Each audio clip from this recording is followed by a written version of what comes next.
Patroli roh. Patroli roh. Dari keheningan kosmos kekuasaan yang agung muncul Allah pencipta alam semesta, berdiri sendiri di awal segalanya. Kehendaknya membangun sorga dan langit. Sebelum menciptakan langit, Dia membentuk sorga terlebih dahulu. Lalu pada hari kedua, cakrawala diciptakan di pinggiran sorga. Pada hari-hari penciptaan, segala yang diciptakan Allah dianggap baik, kecuali pada hari kedua, ketika Dia sedang membentuk penjara untuk malaikat-malaikat yang memberontak di surga. Angkasa ini, istilahnya materinya, disebut sebagai alam maut. Yesus mendirikan gerejanya di tengah alam maut, menyerang kekuasaan alam maut dengan kuasanya.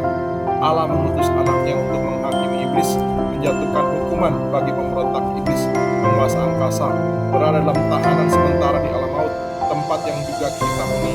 Ia berusaha keras untuk menjerumuskan manusia bersamanya. Pada hari kedua, Allah menciptakan kegelapan sebagai penjara sementara bagi iblis. Cakrawala yang dibentuk pada hari kedua disebut langit, dan bumi yang masih kosong dan belum berbentuk. Roh Allah melayang di atas permukaan air pada saat itu.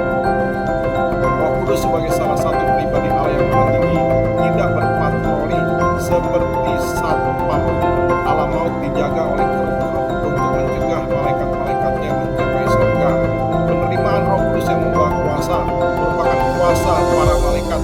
Yesus naik ke surga diiringi oleh para malaikat, menciptakan gambaran surga yang dijaga oleh keruk-keruk. Tirai yang memisahkan surga dan alam maut disobek oleh Allah saat Yesus mati di salib.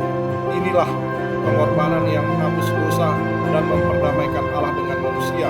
Kehadiran keruk-keruk di antara surga dan angkasa menggambarkan pemisah dengan mereka berpatroli di atas permukaan air. Analogi ini memperkuat pemahaman bahwa kita berada dalam penjara sementara, mengalami pencobaan dan godaan dari iblis. Satu-satunya jalan keluar dari kegelapan dan kuasa angkasa ini adalah melalui pengorbanan Yesus yang telah disalibkan. Hanya dengan percaya pada darah Yesus, manusia dapat terbebas dari dosa dan dibenarkan oleh Allah. Walaupun manusia seringkali melanggar hukum Taurat, hanya darah Yesus yang dapat mengampuni dosa. Allah tidak memandang dosa kita jika kita bertobat. Pengakuan dosa dan pertobatan membawa pengampunan.